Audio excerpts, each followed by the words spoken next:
By a show of hands, how many of you make less than you think that you are worth? Why is that? It's time for you to put your foot down and say, enough.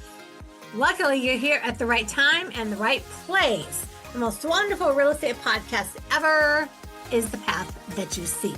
I'm Dwanderful Twyford, and I have closed over 2,000 deals. I've been investing for over 30 years. I've seen all the markets, and I've done over $500 million worth of deals. I mean, think about that. $500 million worth of real estate. And I have a heart for you. I want you to walk my path with me. Your life is about to change. And do you know why? Because it's time to thrive in 25. Say it with me. It's time to thrive in 25. It's time to thrive to 25. Enjoy the show. Hey, everybody. Welcome to the most wonderful real estate podcast ever. I'm your host, Dwanderful Twyford. I'm America's most sought after real estate investor. And I'm super excited to have you with us today.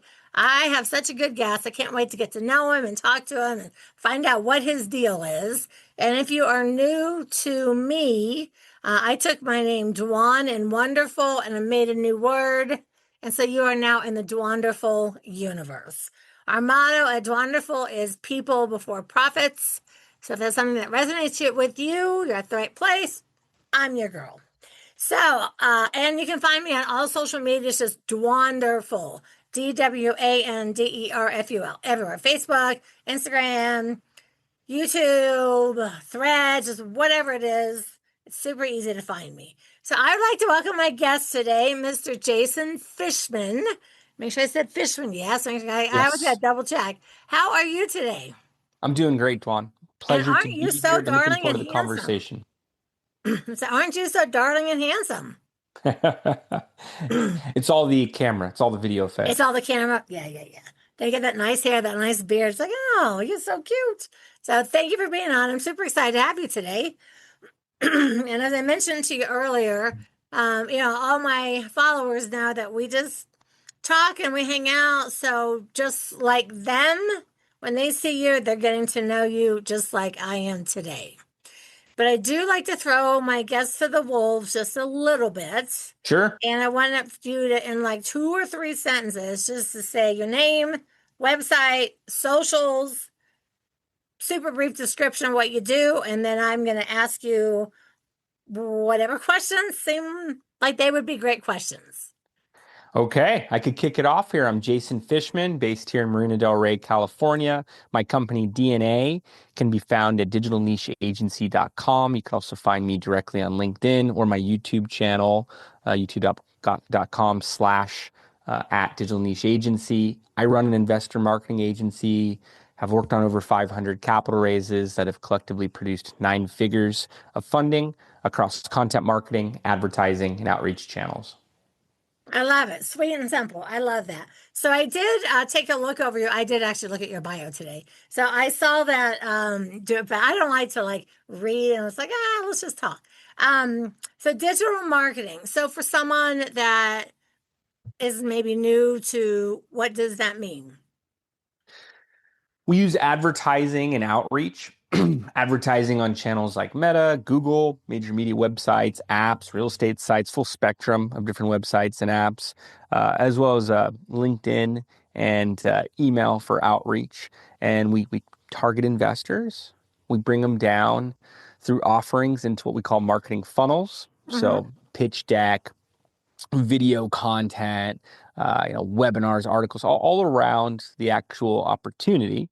And we're able to measure with analytics, with digital reporting. So, so much of our lives are, lived online at this point, and we can use advertising, you can use different content, different outreach to connect people to opportunities. We raise capital for a variety of different industries, real estate being in there, and different asset classes within. So you can be very targeted with digital, which is why it's been so effective for us. Now, see, I mostly, I do a lot of live workshops and webinars and podcasts and stuff like that. And so I gear more towards brand new investors, like brand new, like fresh meat coming in. They don't really have a lot of experience.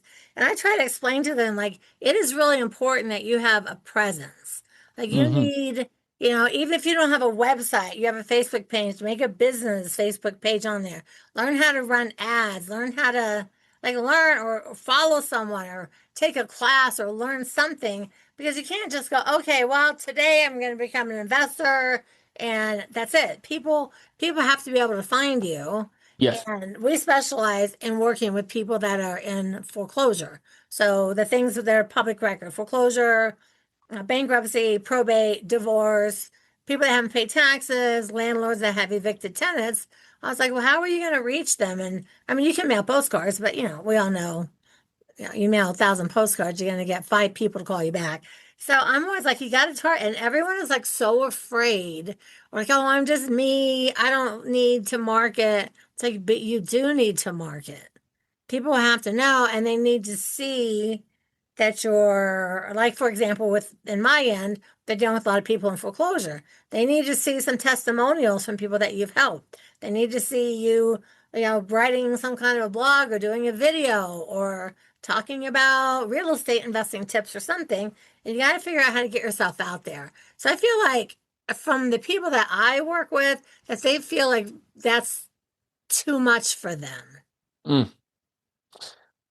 We work with everything from solopreneurs to companies with hundreds of employees and serious marketing departments, and they all have different goals. Hmm. You can build algorithms using these digital marketing tools. You could systematically scale them up as well, which is why I love digital so much. Yeah, yeah, So we work with funds that say, hey, I can make a few calls, fill around, but we're opening up these new products. We want to bring more investors in. How do we do it? And I have to be able to answer with numbers, with algorithms, speaking to ranges. yeah, Hey, if you spend, 5K, 100K, anything in between on advertising, what is it physically going to produce? Let's not just advertise, let's not just market to create pretty things and have people feel like, hey, the branding is out there. Our clients are demanding, physical results. So I have to look at those numbers. You mentioned for that mailer, hey, if I send out 1,000, maybe I hear 5 people back. I hear back from 5 people. I could tell you for some of the ad channels we use, it's a 1% click-through rate. So if I'm reaching, 1,000 people, maybe 10 people are clicking through on the ads, but probably cost me $10, dollar per click. yeah, exactly. If I'm sending people to a lead form, hey, I would like to learn more information about this investment opportunity. Here's my name, my phone number, my email address. Maybe I'm answering a few questions around my investment portfolio or background or anything like that. A number used in the industry is $50.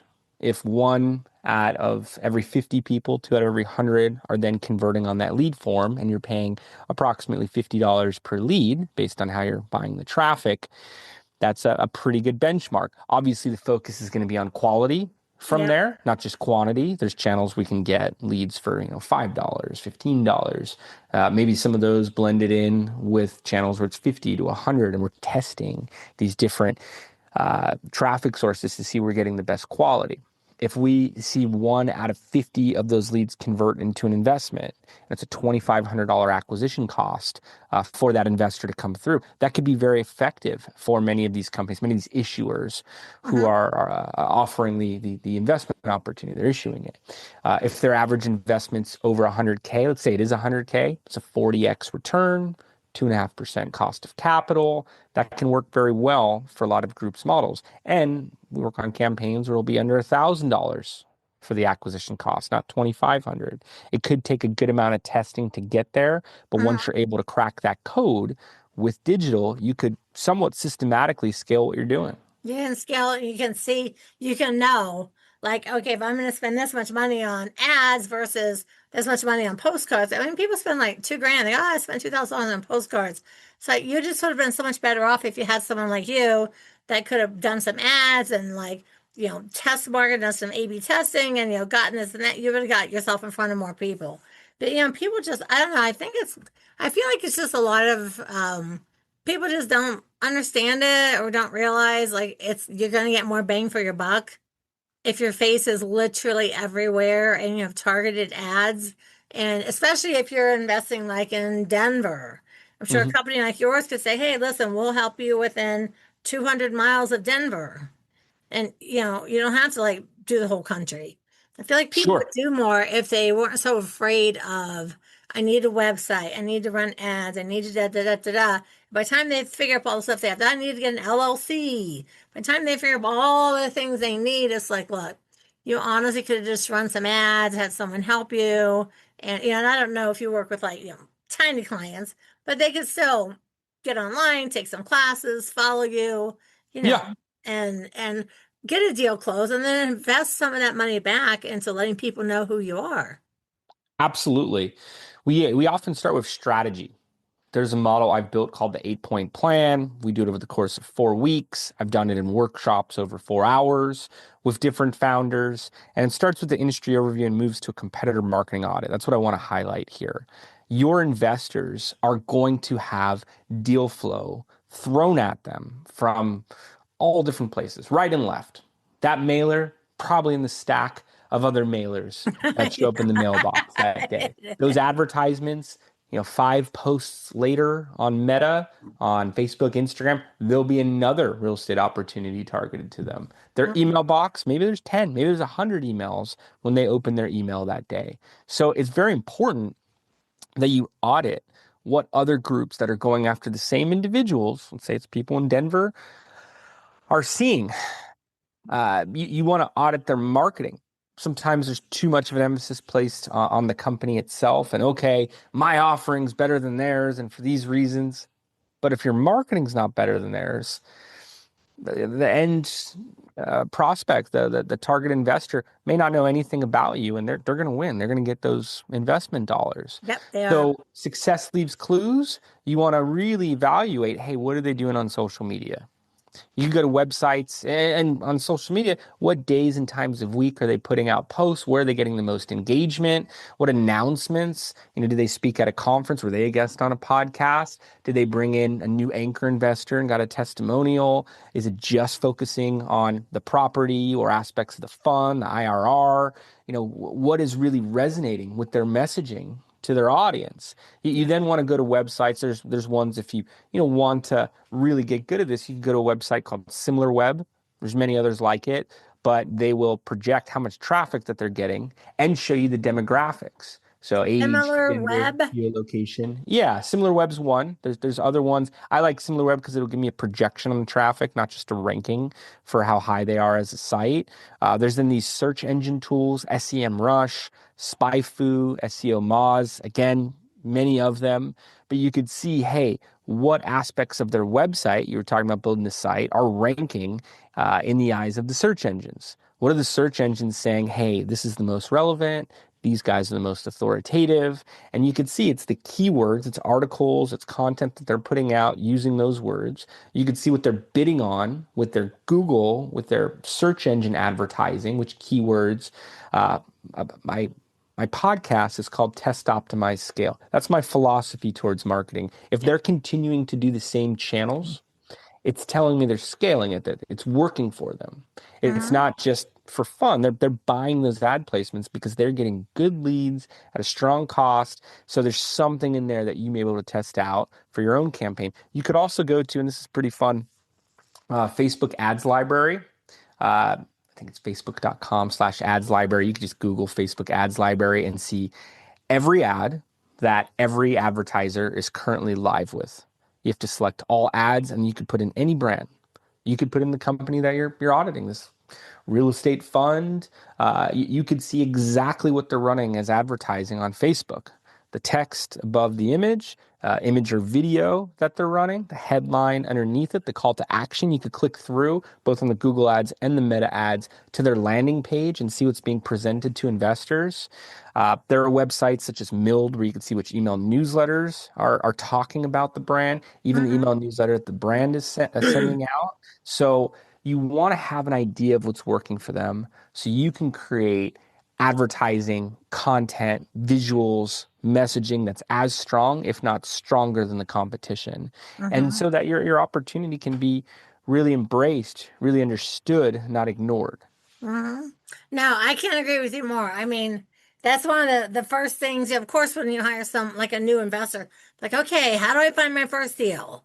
I said, well, I just need to do this and that. And they were just like, oh, I don't know. I don't want to do that. I don't know about. And they're so scared to do everything. It's like, listen, if you're going to step out and this, you're going to try to make this like your way of living, whether you're buying apartments or storage units or single family homes, people still have to find you. At the end of the day, I said Absolutely. everybody that's running an ad on TV or an ad on the internet just because they want you to see them.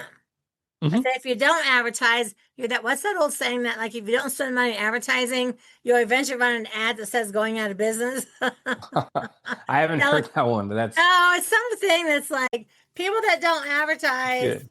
eventually run an ad that says going out of business, everything's on sale.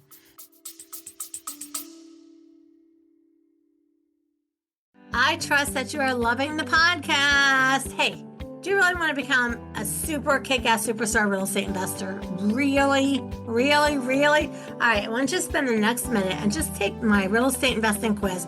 Super fast, super quick. It'll let you know where you stand on your journey. The link is in the show notes, or you can go to dwanderful.com. And back to the show. I'm going to quote you on that. That's a good one. And I speak to founders all the time, investors that say, "Hey, I'm able to fill this round just with my network." And if you're able to do that, and you're able to keep growing, and you're able to keep hitting, larger and larger, returns and percentage of the market share, great. But most of the companies I speak to, they want more, and they have very lofty goals. Mhm. Hey, 2030, 2035, 2040, this is how many investors we're going to have in our email list that have physically put funds into our deals. And I'm Yeah. going to be able to send out an email and close out the round in a matter of a day, few days. And I'm talking lofty, hundreds of thousands, millions. So there's always more that you could go after. Again, not looking for growth, understood. But if you are playing for larger and larger benchmarks, you're probably going to need more and more investors and more of a brand presence to get there. Yeah, no, I agree with you. I agree. And I understand when people are like, oh, I'm just a single investor in town. And so, yeah, but still, even if you put your face on a bus bench or put your face somewhere, people still have to see you. Like, you're invisible until people know who you are. And you can't grow anything until, people still, at the end of the day, people just have to know who you are. So if 100%. someone is listening here and they're like, hey, I just bought Dwan's program and I'm going to buy, I don't know, I'm going to buy a single family home and they want to put some money into some ads. And maybe, I don't know, let's just say they've got $1,000 advertising budget.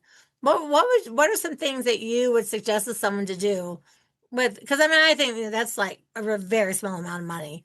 But let's just say someone has just a little bit. Like, hey, what are a couple of things I can do besides mail postcards? With like that much, like 1,000. I know that's really small scale to what you do, but most of Sure. the people that follow me are like new. So when you hear them say 100,000, they're like, "What? I'm Yeah. hoping to make 100,000." Well, it's your building block. It's betting at a $5 blackjack table versus, a $100 blackjack table. Putting a larger wager. So if you're winning $5 hands and, you leave with $70, or if you're, playing $5,000 hands and you're leaving with $70,000, much different scenario, much different use of 30 minutes, an hour, what it may be. Uh, Except with marketing, you can work off of your results. So you could have a proven conversion funnel. Hey, if I bring this traffic to this landing page, I get these leads, I get these investments. This is what comes out the other side. For advertising, there's prospecting and there's retargeting, Yes. bringing new people to your funnel, your digital environment. There's this concept of the marketing funnel, taking audiences from awareness to consideration to intent. Drop off at each of these points. Those who intend to invest, only a percentage of them actually will. Yep. There's repeat conversion and advocacy, peer-to-peer marketing at the bottom. That's the ultimate form of marketing. Those Yeah. referrals, people who are coming in, it's a done deal by the time you talk to them. But you can create content for each stage. You can have advertising running for each stage. So advertising to your mid funnel, retargeting, you're going to get the best performance. You are limited to your existing audience. But as an example, you can upload your email list to one of these advertising platforms. And you could run advertising specifically to those individuals, particularly the ones that are not moving forward and you haven't been able to hear from. It may spark the interest. We'll have clients that say, hey, I haven't been able to get hold of this guy for months. He just put in a 6-figure investment. You tracked it with your advertising pixel, the tracking mechanism. This Mhm. is huge. He wouldn't pick up my call. So you can be running advertising to people who are in that consideration intent stage. You can be doing it as retargeting.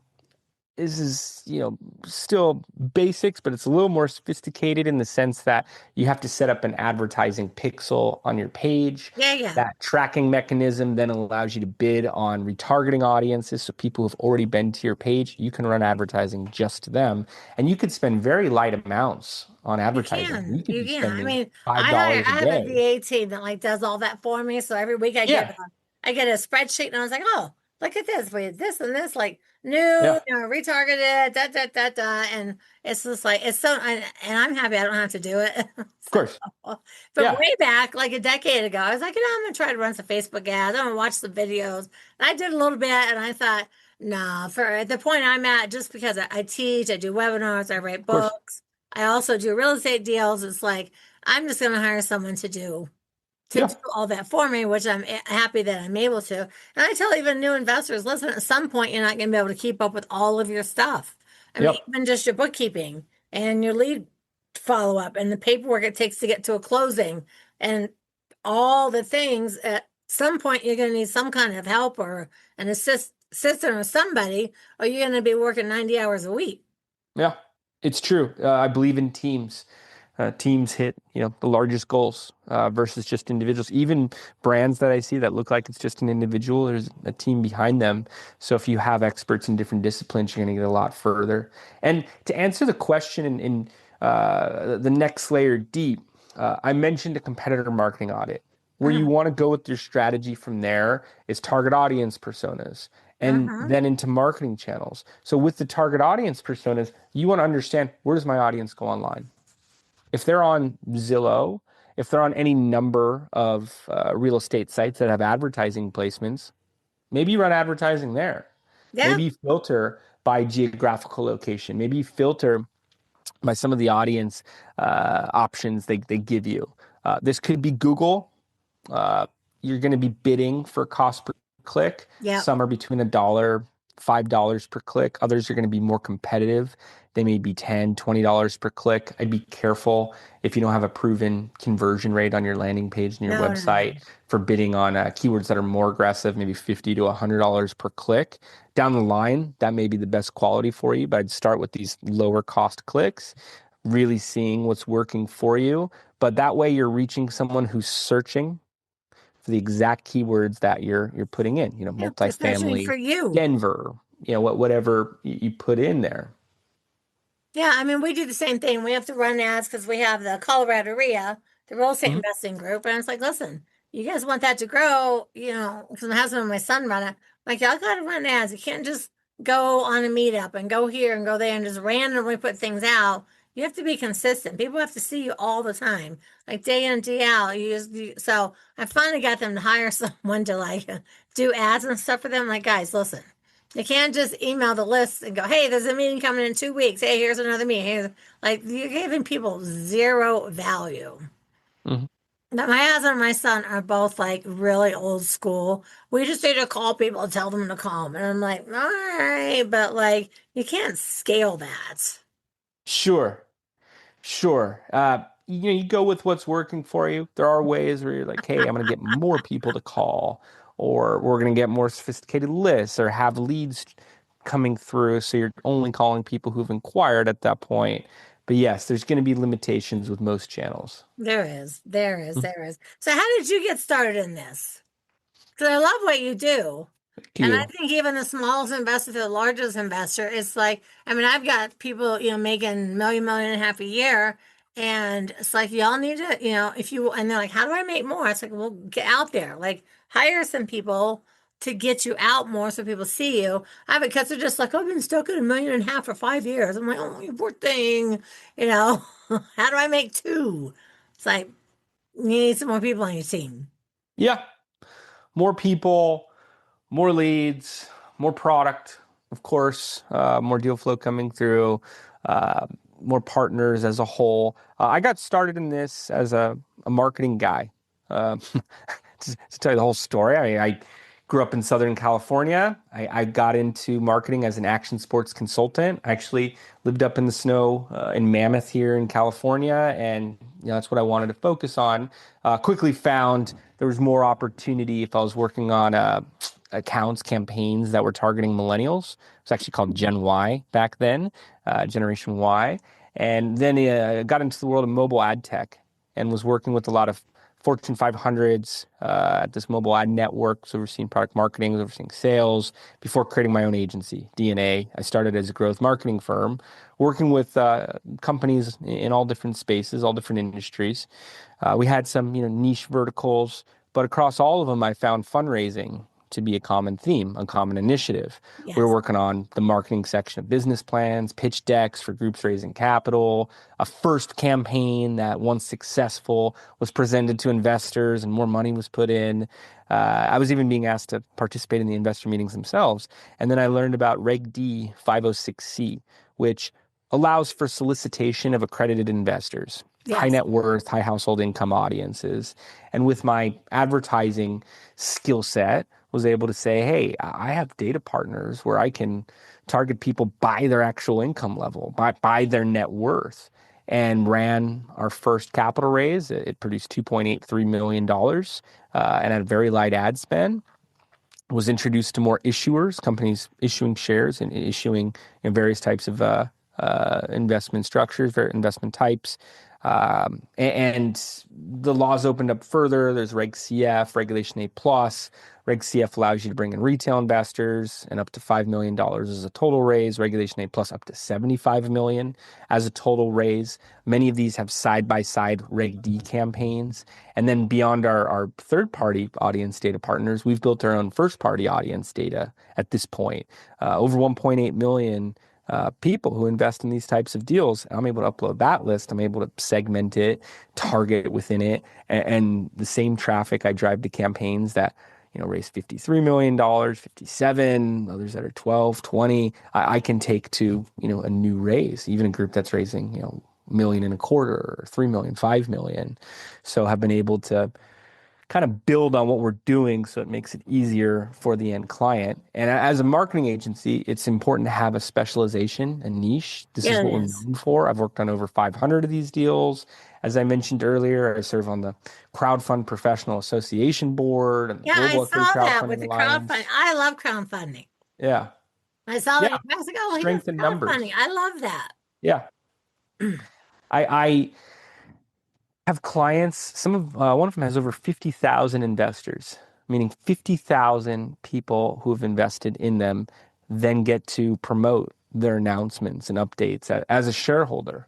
And they all sit on one seat of the cap table for the most part. It's not like these companies are giving up control. They actually find they're giving up less control than if they're working with a venture capitalist, and work with many VCs as well too. It's not to say anything negative about that, as much as there's more of these filing formats that allow you to set your terms, have every investor operating off the same terms, and bring in high volumes of smaller investors.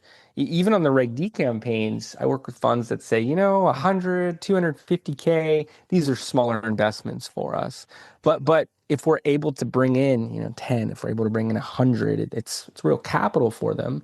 And there's peer-to-peer marketing occurring and their brand's growing from the marketing all the way through. So I found this to be where I want to focus, where I get the most introductions, where I'm growing. And actually, as part of that CFPA organization, I'm in DC at least once a year, meeting with regulators, Mm-hmm. meeting with House representatives and senators and their staffers, and looking to get laws expanded even further so the filing process is easier, groups can raise more. It's what I believe will be the primary approach towards capital formation in the years to come.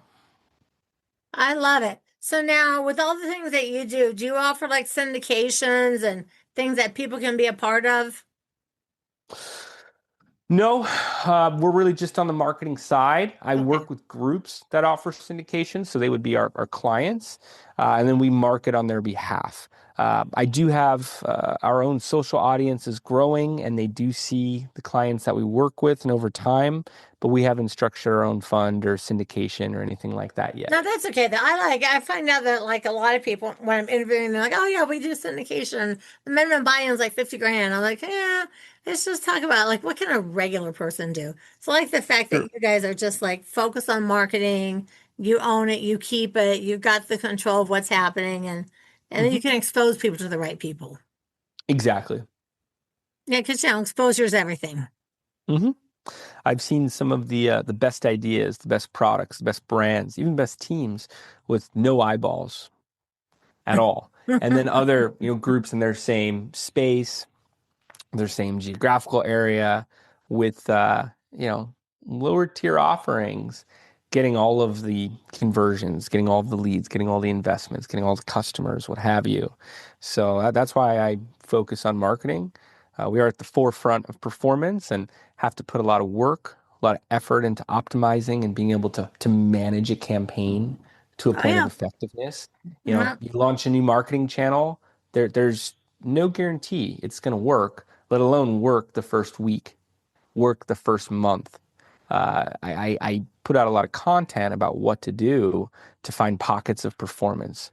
A/B test, variants of different channels yeah, within each channel, different audiences, different messaging, different funnels. You may see one of those producing, the rest of them not driving, they and bringing don't. down your averages, your return as a whole. So you then hone into that pocket of performance, do more of what's delivering for you, and you can have a real revenue, real capital driver for your marketing initiatives.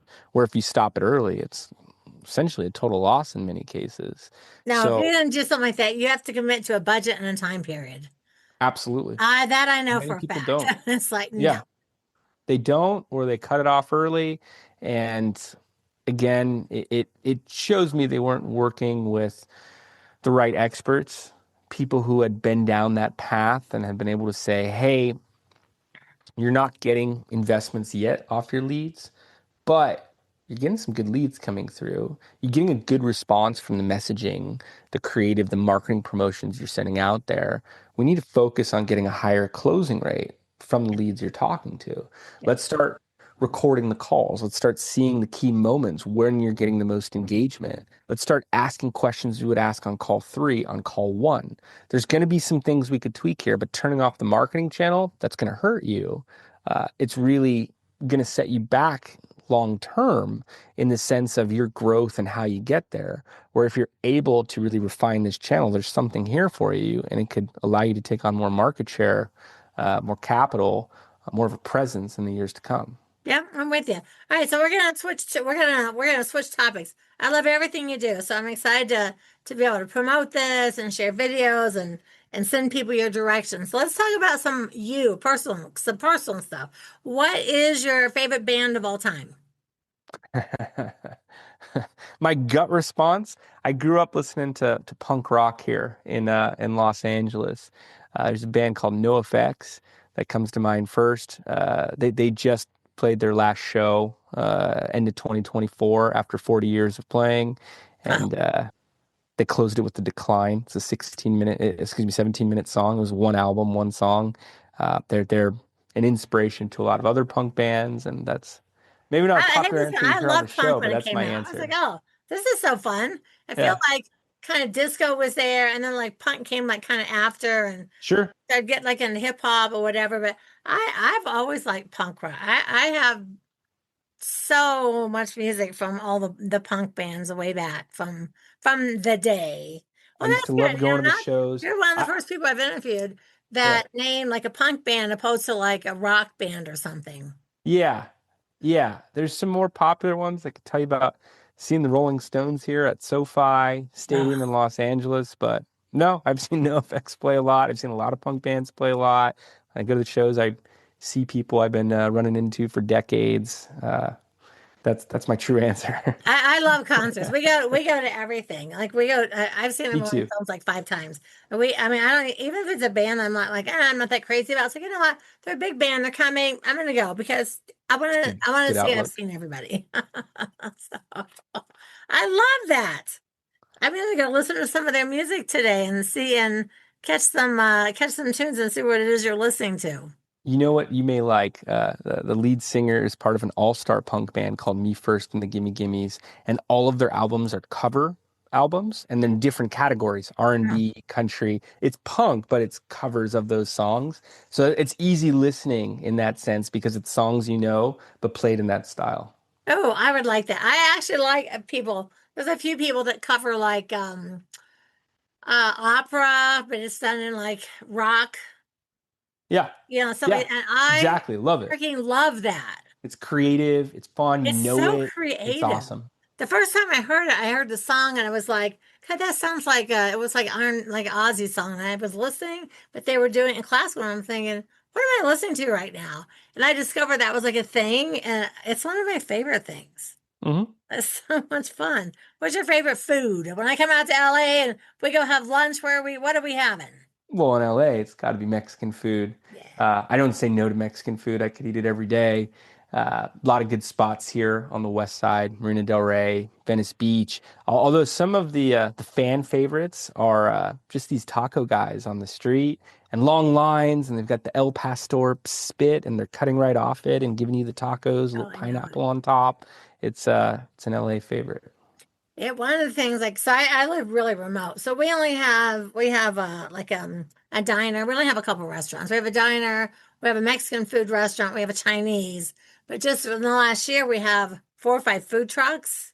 Hmm. I'm just like, oh my God, this is a great thing that ever happened to the mountains. Because you can just stop and get and the taco one. Oh my God. I probably stop by there like 3 times a week now because they're there and we had such little choice up here. Like you got to drive to Denver to go, get something. And we've got 3 or 4 little food trucks now and they're open year round. They've like poured patios, they've got lights, they've got heaters. And I was like, oh, finally, Bailey's getting some things. There you go. But the There you go. Mexican one, everything that girl cooks, I'm telling you. What's your favorite part of the day?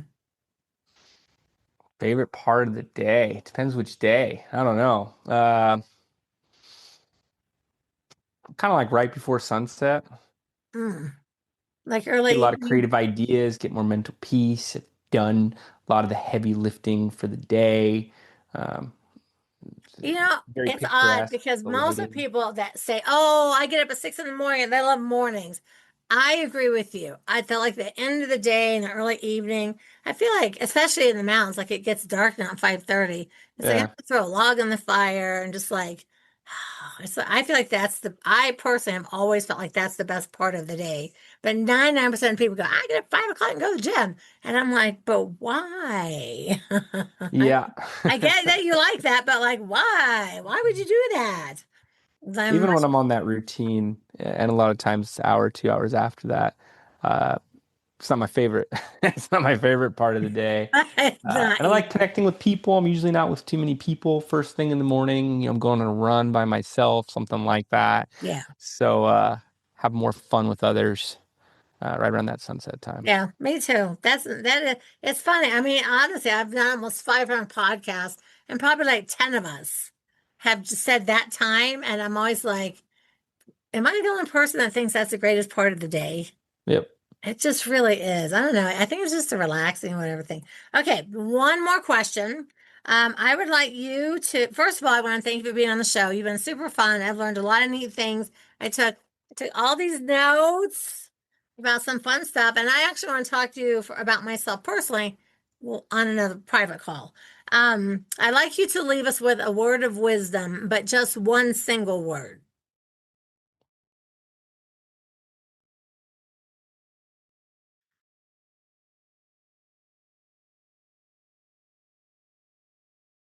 Growth. Say it. It's okay. I could give an explanation, but that's No, my no, no, one not word. yet. Say the word again. Growth. Okay, growth. Now hold on. I'm going to have you, but just in a minute. Growth. Okay, so in my wonderful world, we have about 2 million people that listen to the podcast. And I always say, listen, we're going to all have a word of the week. You're going to put on a little sticky and put it on your bathroom so you're brushing your teeth. You're seeing that word and you're just repeating growth, growth, growth, growth, because, people need to have some motivation. So after we have the word, I do like to know, what does it mean to you? Forward momentum. We have limited time. You need to be growing. Stagnant is really declining, and having that relentless approach, that relentless focus, that grit towards that ongoing growth, regardless of where you're at today, is what separates market leaders from those that disappear or are just not relevant.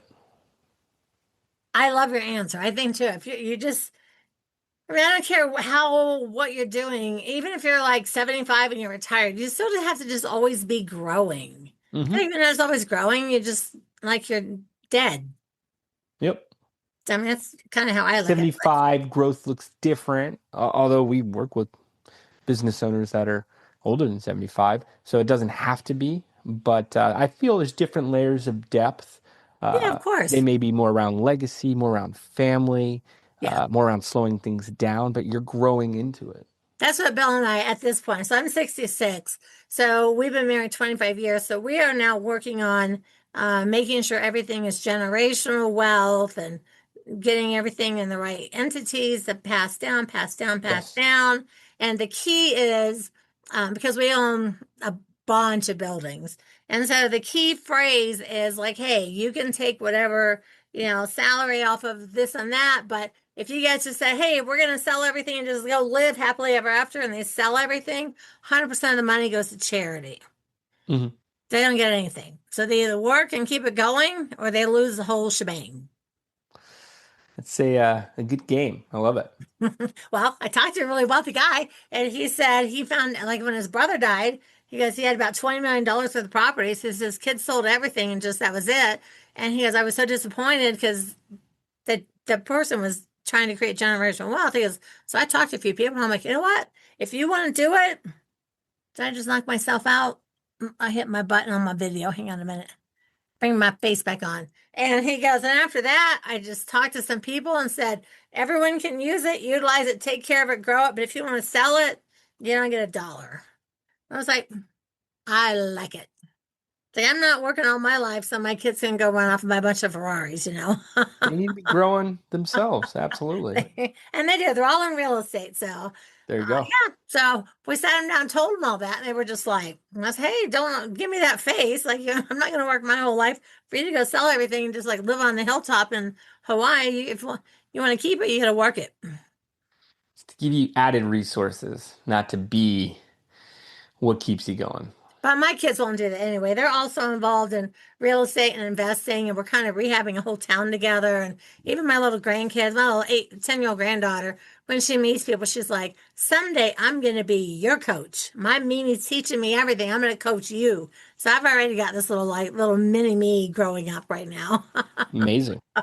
It's cute. All right. So first of all, I want to thank you for being on and spending time with me. All of you listening, I want to appreciate you all spending time with us too. As you know, time is our most valuable asset because when we're out of time, we're dead. So I appreciate that you take the time and you spend it with us. I want you to do me a favor. If you enjoyed today, if you learned anything, even a new word. I mean, he talked about so many things I know a lot of you don't know about. Give us a follow and a 5-star review and write out a message. And from time to time, when I do podcasts by myself, I'm not interviewing, I will call out your name and read out your little testimonial. So if you'd like that to happen, you got to do it. So we can't do what we do if y'all don't help us along the way. So we'll be back, everyone, next week. Same bat time, same bat channel. And remember that the truth is in the red letters. So goodbye, everybody. Thank you so much, Jason. My pleasure. Okay.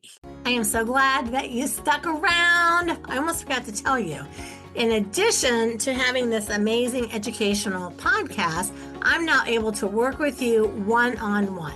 Yes, one-on-one, you and me working together, and have a 3-deal guarantee. 3-deal guarantee that you'll close 3 deals. So you have nothing to lose. You have everything to gain. Take the quiz. Go to Dwanderful.com. Take the real estate investing quiz. See you on the other side.